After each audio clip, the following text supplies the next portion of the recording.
Assalamualaikum warahmatullahi wabarakatuh.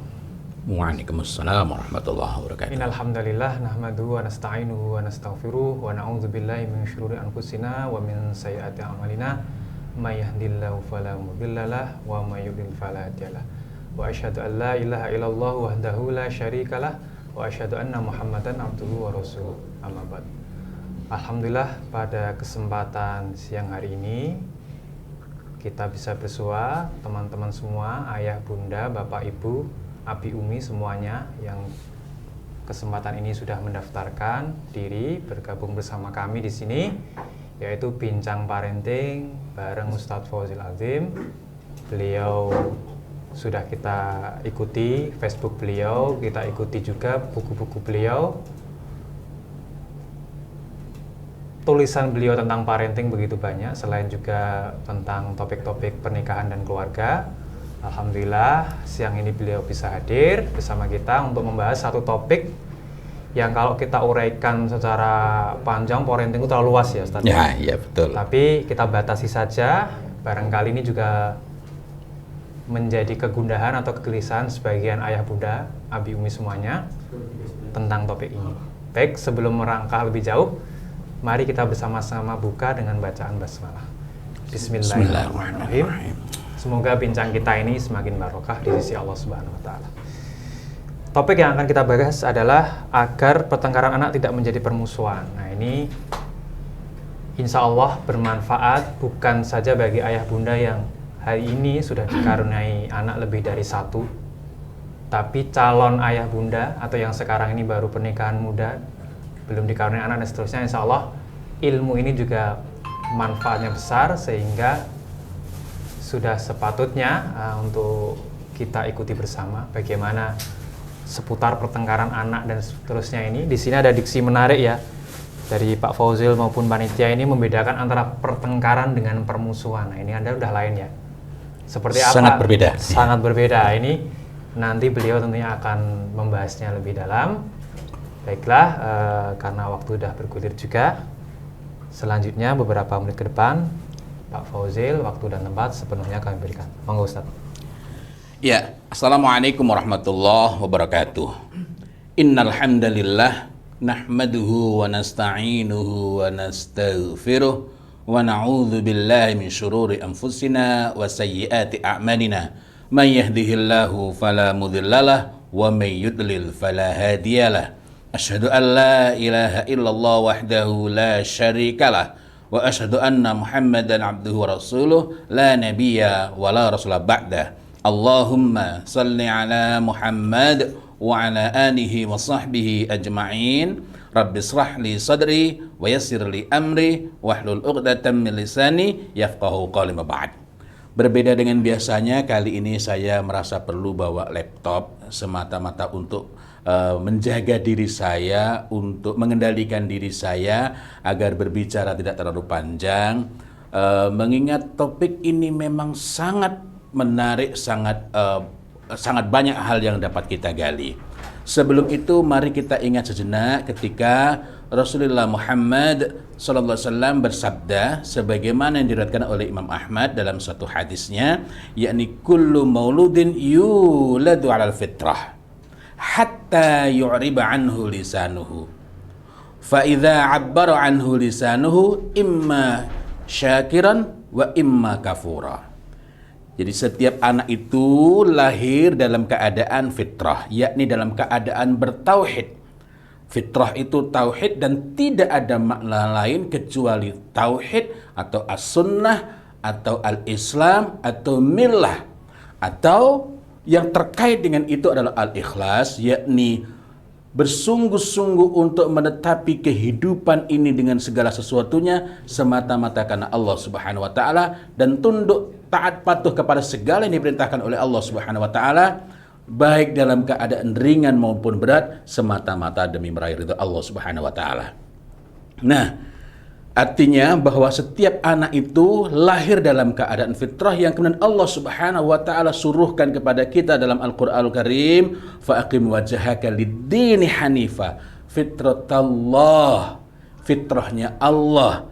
Karena fitrah ini dilekatkan kepada Allah, maka fitrah itu haruslah secara pasti segala yang dilekati oleh fitrah itu secara mutlak merupakan sesuatu yang terpuji. Maka sesuatu yang masih ada kemungkinan tercela atau terpuji tidak dapat disebut fitrah dan sama sekali bukan fitrah. Hadis ini dikomentari, disarah oleh Ibnu Qayyim al-Jauziyah bahwa imma syakiran wa imma kafura. Dia menjadi orang yang lurus, condong kepada agama ini, ataukah sebaliknya dia berbelok menyimpang itu pada saat dia sudah mampu menyampaikan, akalnya sudah hidup. Jadi akal itu sudah hidup bahkan sebelum balik. Kapan itu? Ketika mumayyiz, ketika dia sudah berusia 7 tahun.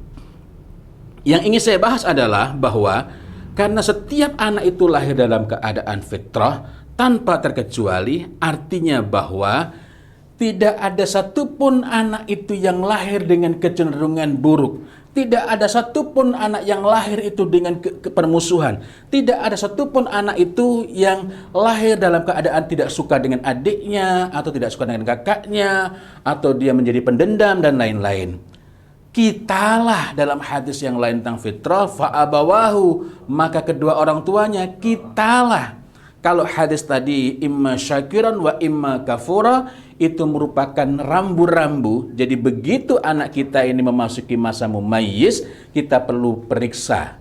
Ini anak sudah cenderung kepada syakira ataukah kepada kafura, gitu ya. Nah, kalau dia cenderung kepada sudah ada pada dirinya, dia menjadi syakiran, maka kita perlu menguatkan, meneguhkan tauhid dalam diri mereka, kebaikan akhlaknya, kelembutan budinya, dan menjaga sunnah-sunnah berkenaan dengan penjagaan fitrah itu, semisal memotong kuku dan seterusnya.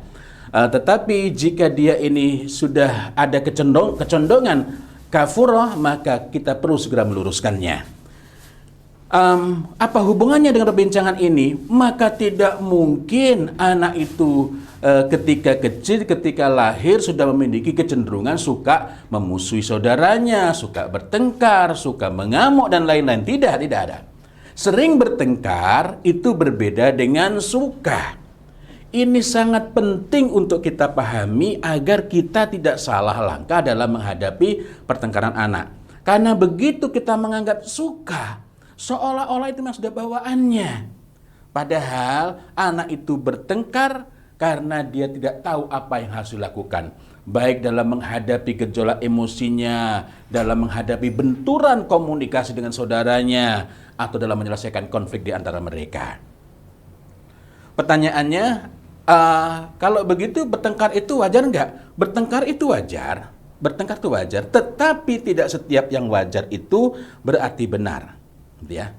Sebagaimana kita itu nervous saat menghadapi orang baru itu wajar, gitu ya.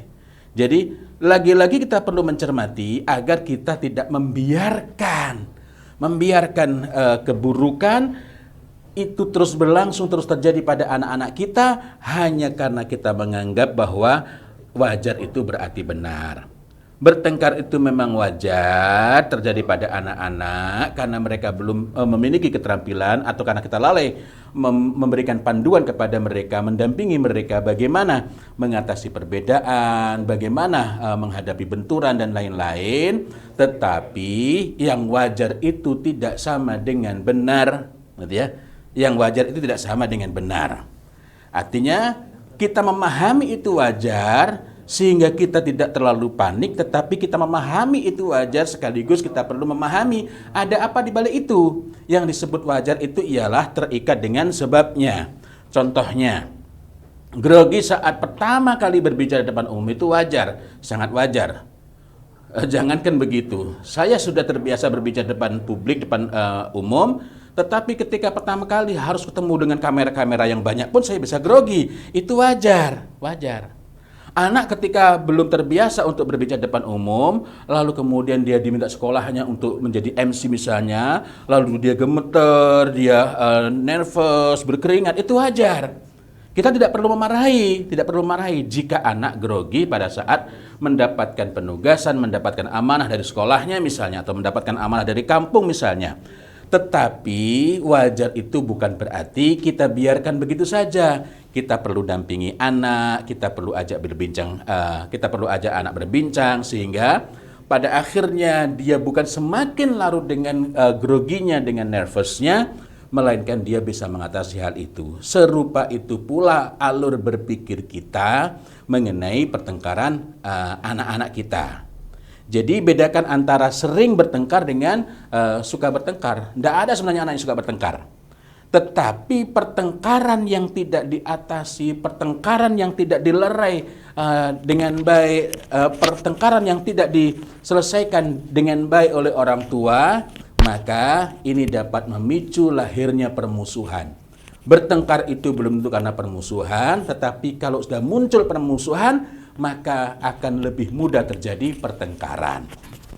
Tidak ada masalah pun bisa cari-cari masalah, gitu ya. Jadi di sini perbedaannya. Jadi anak itu bertengkar pada awalnya karena tidak tahu bagaimana cara menyelesaikan masalah dengan saudaranya. Pada awalnya demikian. Karena itu kitalah yang perlu mendampingi mereka. Kita pula yang perlu mengajari mereka untuk mendudukkan masalah dengan benar. Misalnya anak ribut, kita tanya, kalian ada masalah apa? Itu mainanku diambil. Nah, kita tanya, kita kemudian tanya secara proporsional dan adil. Betul, kamu mengambil mainannya? Enggak, aku udah pinjam kok. Gimana ini? Ini tadi katanya sudah pinjam. Yang benar mana? Ini ngambil tanpa izin atau sudah pinjam? Itu ngambil, nggak pinjam tadi. Coba. Lalu kita nanya satu persatu. Kamu tadi pinjam, pinjamnya kepada siapa? Ya kepada adik. Adiknya bilang, enggak. Sebentar ya, coba. Nanti masing-masing akan memiliki waktu yang sama. Oh, kamu pinjam sama adik. Iya. Ketika kamu pinjam, kamu bilang gimana? Kamu bilangnya saat kapan? Ya tadi ketika dia lagi asik main. Terus pada saat kamu bilang pinjam, adikmu jawabannya apa? Ya dia diam aja, dia lagi asik main. Oh gitu, jadi belum ada izin, belum. Jadi kalau begitu sudah diizinkan belum? Belum. Nah, dari sini kita tanya, kamu tadi pas kakakmu bilang gitu, kamu tahu enggak? Tahu. Oh kamu tahu, terus nggak kamu jawab? Kenapa nggak kamu jawab, nak?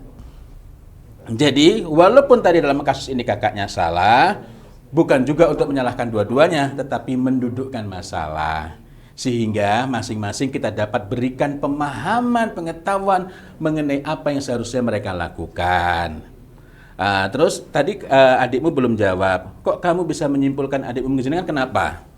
Ya soalnya kan dia biasanya gitu, dia itu kalau misalnya aku pinjem sama dia, terus dia diem aja, aku tanya lagi, terus dia bilangnya, kenapa kakak kamu ambil? Karena aku nggak ngelarang. Nah, jadi gimana? Nah di sini kita mendudukkan masalah, kita membantu anak memahami peta masalah, sehingga dengan itu masing-masing bisa merasakan ketenangan dan masing-masing bisa saling berbenah. Kita pandu mereka, bukan mengatakan, sudah kalau begitu kembalikan daripada ribut, udah.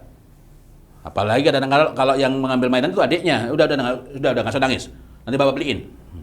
Nah, ini bukanlah cara menyelesaikan masalah. Bahkan ini yang akhirnya dapat menjadi modus. Sehingga ketika mau meminta sesuatu biar cepat dituruti, cari gara-gara. Nah, siapa yang mengajari? Orang tuanya juga, bapaknya juga, emaknya juga, gitu ya. Apakah cukup kita melerai anak? Tidak. Melerai itu satu hal. Melerai itu permulaan. Kemudian pada saat melerai bukan cuma menyuruh anak berhenti bertengkar, melainkan juga kita mengajak anak untuk memahami masalah. Tetapi itu saja tidak cukup. Berikutnya kita perlu melakukan refleksi, mengajak anak melakukan refleksi. Ini bukan semacam pijat refleksi itu ya, melainkan mengambil pelajaran. Mengungkit-ungkit yang sudah terjadi memang tidak baik. Begitu pula kalau kita sibuk berandai-andai, coba nak, kalau kamu tadi nggak bertengkar, coba. Atau coba tadi itu saya itu juga tidak baik. Karena kata lau, kata seandainya untuk sesuatu yang terjadi itu merupakan pintu perbuatan syaitan. Akan tetapi mengambil pelajaran dari yang sudah berlalu, misalnya tadi ketika kalian ribut itu, atau kita bisa menanyai mereka berdua pada saat sudah santai, pada saat sudah nyaman, kita berbincang-bincang, ngobrol asik begitu, itu kita bisa melakukan refleksi. Refleksi itu bisa kita lakukan kalau anak sudah cooling down. Baik baru cooling down tapi memang sudah kita lihat sudah nyaman, sudah bisa diajak bercanda, ataukah sudah berlalu mungkin 1 hari, 2 hari, 3 hari, tetapi anak masih memiliki ingatan yang sangat baik terhadap peristiwa itu. Jadi refleksi ini perlu kita lakukan, tapi juga jangan tergesa-gesa, gitu ya. Apa fungsinya refleksi? Menyadari, melihat apa sih manfaatnya, apa sih yang saya dapatkan. Kalau begitu, kalau misalnya itu sama-sama bikin gak nyaman, apa sih yang lebih baik, gitu ya. Nah, refleksi ini penting agar anak memperoleh pelajaran yang lebih dalam, lebih bermakna bagi dirinya, sehingga bukan cuma berhenti bertengkar saja, gitu ya. Ada kalanya orang tua, saya pun juga pernah melakukan kesalahan itu. Mudah-mudahan Allah Ta'ala ampuni, dan mudah-mudahan Allah Ta'ala baguskan anak-anak saya, keturunan saya semuanya, juga keturunan Anda semuanya. Kadang-kala orang tua belum apa-apa langsung minta maaf, gitu ya. Ini tidak mendidik. Kita nanti akan perbincangkan lebih serius mengenai hal itu. Saya masih ingin melanjutkan perbincangan mengenai refleksi. Jadi dari refleksi itu anak dapat mengambil pelajaran dari kehidupan sehari-hari, termasuk kesalahannya sendiri maupun apa yang sudah berlalu dalam sejarah, ya. Mereka lebih mudah mengambil pelajaran dari sejarah, sehingga sejarah itu bukan hanya deretan angka-angka dan peristiwa-peristiwa tahun-tahun, gitu ya. Dan mengambil pelajaran dari apa yang sudah berlalu, baik dari dirinya maupun orang lain, itu merupakan kebaikan. Maka mengajak anak melakukan refleksi itu sangat bermanfaat agar pertengkaran bukan hanya selesai. Kalau cuma agar selesai nggak perlu refleksi, atau bahkan nggak perlu melerai langsung. Diam, sudah, diam. Minta maaf. Bukan. Lebih penting dari itu, lerainya pertengkaran antar anak membawa minimal 2 kebaikan, gitu ya, minimal 2 kebaikan. Jadi pertengkaran anak pun jika kita sikapi dengan tepat, insya Allah justru menjadi jalan kebaikan. Yang pertama, masing-masing anak dapat mengambil pelajaran untuk kebaikan dan perbaikan. Bedanya di mana? Kalau perbaikan itu ada hal yang dapat dia benahi di kemudian hari, sekaligus menjaga persaudaraan di antara mereka, gitu ya. Yang kedua, ada anak-anak memang akhirnya hampir gak pernah bertengkar, tapi gak berani juga menegakkan kebenaran. Dizalimi ya diem aja gitu. Kenapa? Karena kita bukan melerai mereka, melainkan menghentikan pertengkaran mereka dengan menghadirkan bahaya, resiko yang lebih besar berupa amarah kita. Ini yang mengerikan. Jadi dengan kita melakukan refleksi itu, maka manfaatnya tidak mematikan keberanian mereka untuk mengambil sikap. Rukun itu penting, benar itu penting. Rukun meninggalkan kebenaran merupakan hal yang tercela. Dan ada kalanya seorang itu harus berani kehilangan kerukunan untuk sesaat agar dapat tegak kebenaran.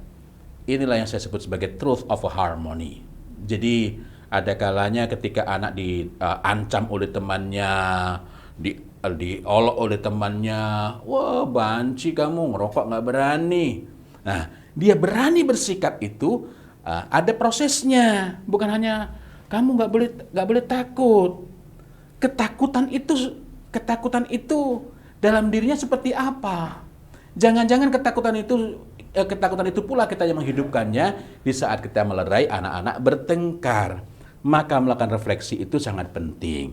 Tetapi melakukan refleksi itu tidak bisa bermanfaat dengan baik kalau kita tidak adil. Lalu adil itu apa? Adil itu mendudukkan masalah dengan benar. Ini adil dalam konteks kita mengatasi, menghadapi, menyelesaikan pertengkaran anak begitu ya. Jadi mendudukkan masalah dengan benar, tidak menyalahkan yang benar. Kamu tuh kan kakaknya, kamu kan harusnya paham. Nggak enak jadi kakak itu, maka akhirnya dia nggak suka punya adik lagi itu ya. Tidak pula menghukumnya, tidak pula menghukumnya. Dan jangan lupa, jangan menghadiah yang salah. Apa ada banyak terjadi. Sudah sepakat besok misalnya jalan-jalan kemana, sudah bukan masa pandemi ini ya. Ini sudah ngajak bincang-bincang. Ada 5 anak, yang 4 usulnya jalan-jalan ke sini, yang 1 usul ke sini. Lalu diambillah kesepakatan besok jam 7:30 Ted sudah siap. Yang 4 ini jangankan jam 6:30, jam 6:30 sudah siap. Yang 1 dia rupanya memang menyengaja gitu, nggak mau siap-siap, masih kucel, mandi aja belum. Akhirnya orang tua merayu-rayu, bahkan merajuk. Ketika merajuk, aku nggak mau. Dia mintanya ke tempat tertentu yang dia sudah inginkan. Lalu orang tua akhirnya merayu yang 4, ayo nak ya, nggak enak kalau nggak semua ikut nak ya. Maka anak akhirnya belajar, ternyata taat, ternyata disiplin, ternyata mengikuti kesepakatan itu merupakan musibah. Kenapa? Karena orang tua tidak adil. Inilah yang akhirnya memicu permusuhan, yang itu bahkan bisa berlanjut sampai mereka dewasa. Gitu ya. Kenapa? Karena kita tidak adil pada saat kita menyikapi anak. Karena itu sikap adil ini betul-betul perlu kita upayakan, perlu kita kokohkan, perlu kita teguhkan. Nah, agar kita bisa bersikap adil, maka kita perlu menegakkan sikap al-anah. Apa itu? Anatun itu ialah, anat itu adalah kemampuan. Jadi anat itu kemampuan menahan diri untuk tidak menentukan sikap maupun tindakan kecuali setelah jelas betul duduk permasalahannya. Ya. Tanpa al-anah yang baik pun dapat menyebabkan keburukan dan permusuhan. Mengapa? Karena keadilan belum ditegakkan. Ya. Kadang-kadang orang tua pinginnya baik, karena itulah Masya Allah, bahkan untuk kebaikan pun kita harus punya ilmunya. Karena kalau tidak, menyuruh yang baik melahirkan keburukan. Karena itu Masya Allah, kita ini kalau ingin memperbaiki itu yang perlu kita tegakkan adalah amru bil ma'ruf dan nahyi 'anil munkar. Jadi bukan cuma memperbaiki begitu, ada kaidah-kaidahnya. Contohnya tadi diminta maaf. Meminta maaf itu baik. Saling meminta maaf, itu lebih baik lagi, itu sangat baik. Tetapi jika anak tiba-tiba disuruh meminta maaf saat mereka bertikai, saat mereka bertengkar, baik salah satunya maupun kedua-duanya, kadang-kadang orang tua pinginnya merasa bahwa dia berbuat adil, dua-duanya, minta maaf, kamu juga, ayo, saling memaafkan. Akhirnya anak bukan saling memaafkan. Anak begini, minta maaf. Dia belajar untuk marah, belajar untuk sakit hati kepada saudaranya. Jadi meminta maaf itu baik, saling meminta maaf lebih baik lagi. Tetapi jika kita tiba-tiba menyuruh anak meminta maaf, meskipun itu bernama saling, bukan cuma salah satunya, saling meminta maaf, sementara kita tidak mendudukkan masalahnya dengan jelas, belum pula meredakan gejolak pada diri mereka, dan masih tampak gejolak itu artinya meredakan juga belum, reda apalagi belum, maka perintah yang kadang kita merasa perintah pada sebenarnya paksaan kepada anak-anak itu untuk meminta maaf justru dapat melahirkan beberapa keburukan, bukan cuma satu keburukan. Apa itu? Yang pertama, anak yang merasa dirugikan justru belajar marah, kecewa, sakit hati, dan bahkan mendendam. Kadangkala pertengkaran itu bermula dari anak yang ada satu anak mengingatkan saudaranya dari melakukan kesalahan. Dia mau melakukan kebaikan malah dapat musibah. Gitu ya. Kemudian yang kedua, anak yang merasa diuntungkan justru belajar culas. Anytime, lain waktu saya bisa memperbuat the same thing, hal yang serupa. Kenapa? Toh nanti endingnya sama, dia yang dapat keuntungan. Siapa yang mengajari? Orang tua. Karena itulah Masya Allah, Masya Allah, Masya Allah, betul sekali. Fa'abawahu, maka kedua orang tuanya, yuhawidanihi, ayumajisanihi, ayunasiranihi. Dalam hadis yang lain, fa'abawahu yuhawidanihi aw yunasiranihi aw yumajisanihi.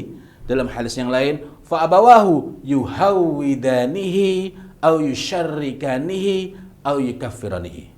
Orang tua, orang tua, orang tua. Masya Allah.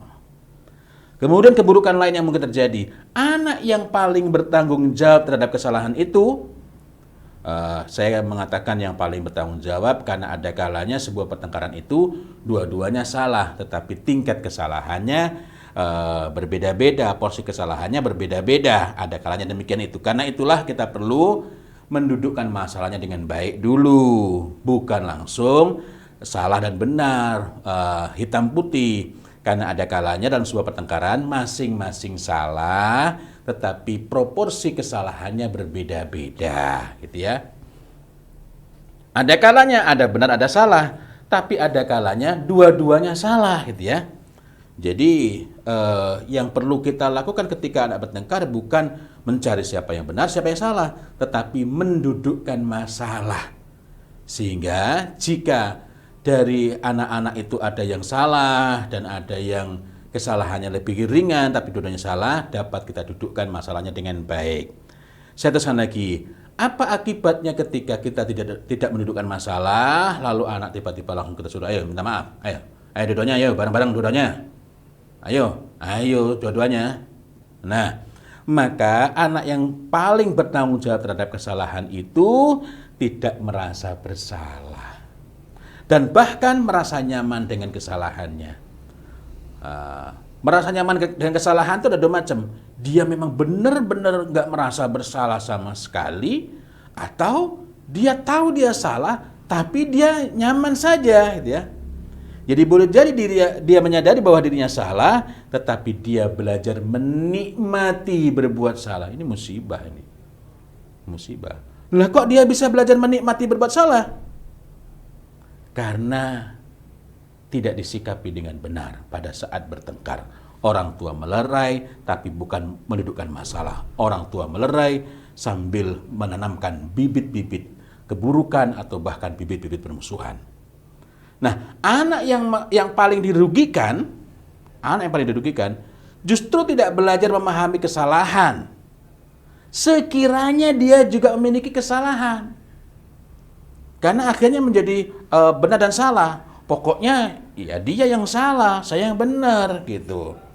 Dia justru bisa berbalik belajar culas, atau lain waktu, oh kalau gitu gini caranya ngadepin orang tua gue, ini ngadepin orang tua saya gini caranya. Apa itu?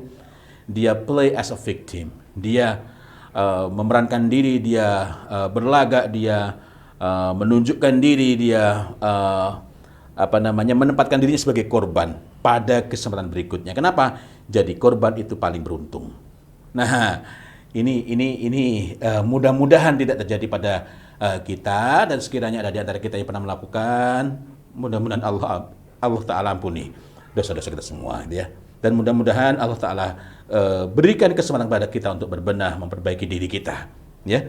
Jadi kalau anak itu sudah mulai mengambil pilihan secara sadar untuk culas, untuk play as a victim pada kesempatan berikutnya, baik berhubungan dengan saudaranya ataupun temannya di sekolah. Jadi kalau pulang tuh cerita dia kayak sebagai korban itu. Aku tadi temanku itu Nah, orang tua gak pakai cross check. Dalam hal ini diperlukan bukan cuma tabayun. Mohon maaf. Di antara kata-kata yang belakangan ini sangat menggemaskan buat saya adalah dikit-dikit tabayun. Bukan berarti tabayun gak baik. Tetapi tabayun itu sudah sedemikian jauh keluar, atau Yang sebenarnya diperlukan itu ada tabayun, cross check, dan kemudian berikutnya tasabbut, memastikan maksud, tetapi akhirnya pokoknya semuanya tabayun. Bahkan untuk sesuatu yang tidak memerlukan tabayun pun, misalnya orang mengatakan tabayun, itu coba ditabayuni, padahal yang dimaksud bukan tabayun. Allah ya Karim, rupanya banyak sekali istilah-istilah agama kita yang semakin asing dengan kita ini. Satu lagi, menyuruh anak meminta maaf, apalagi sampai memaksanya, tanpa mendudukkan masalahnya dengan jelas.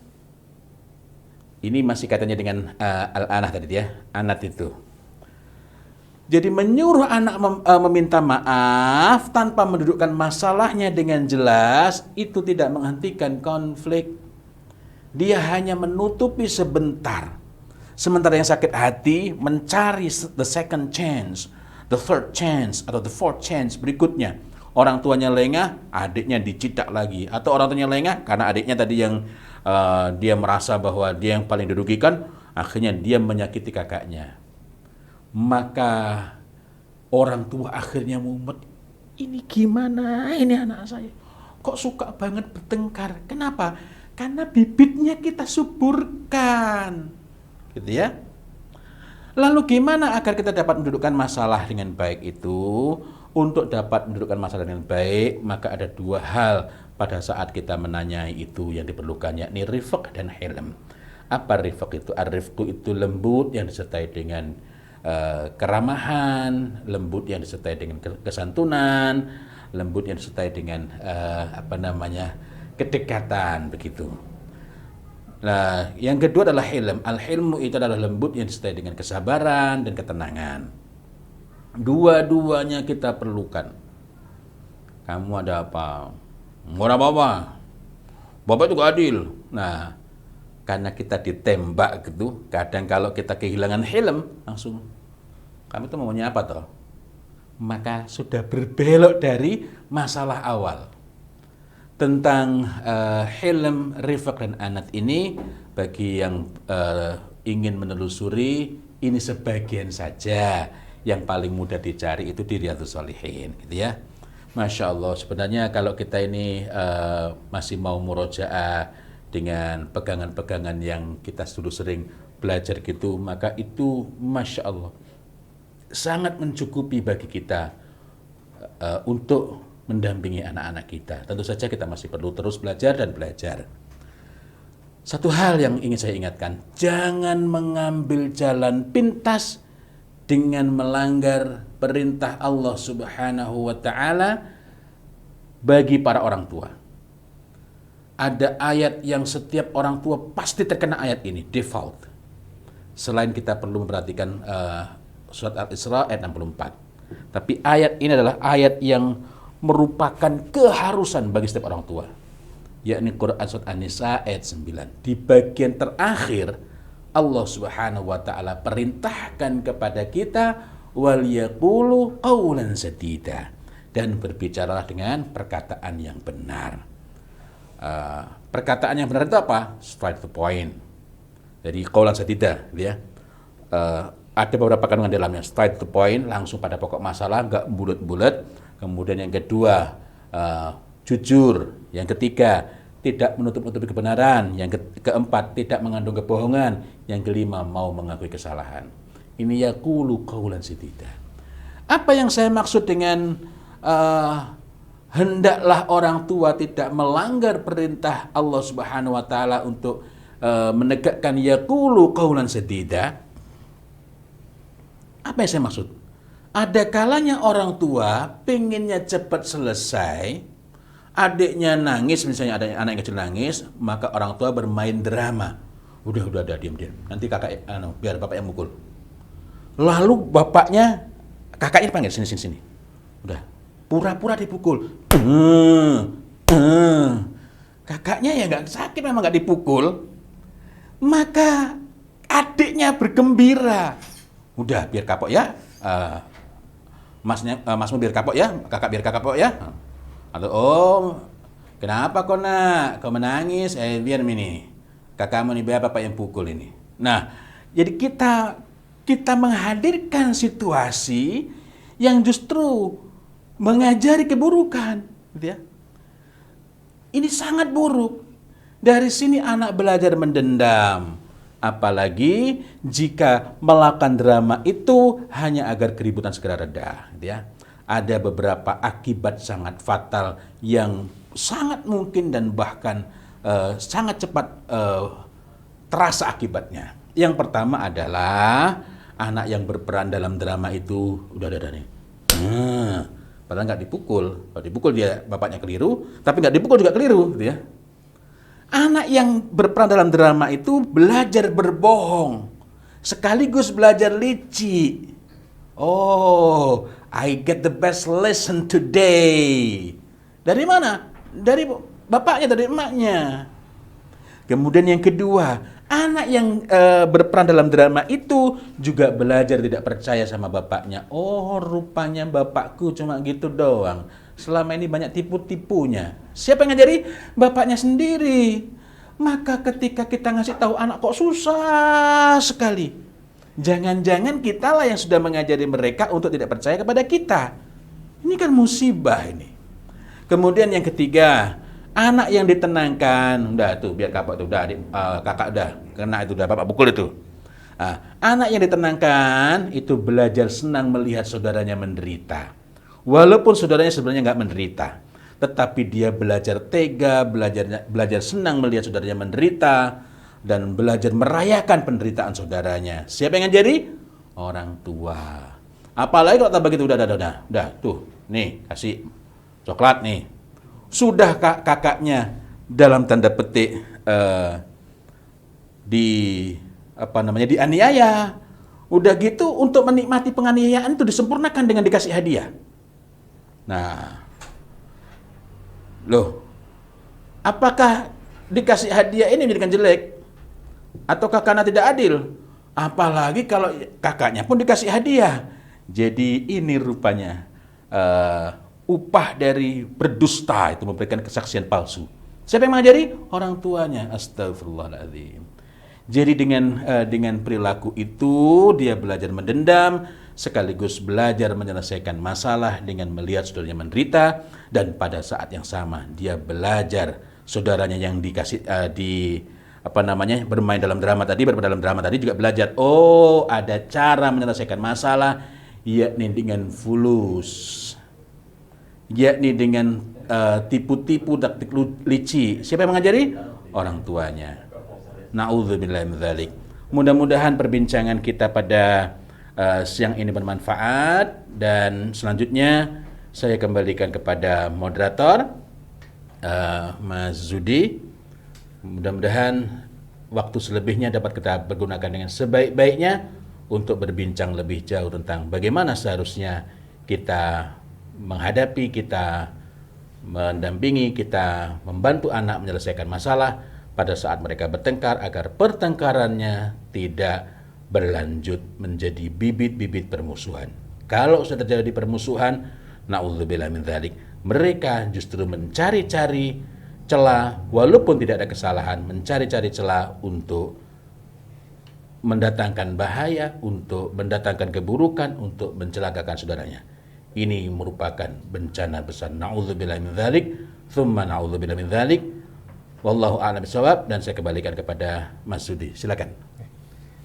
Terima kasih Ustadz Fauzil Adzim telah menyampaikan paparannya materi tentang agar pertengkaran anak tidak berlanjut menjadi permusuhan.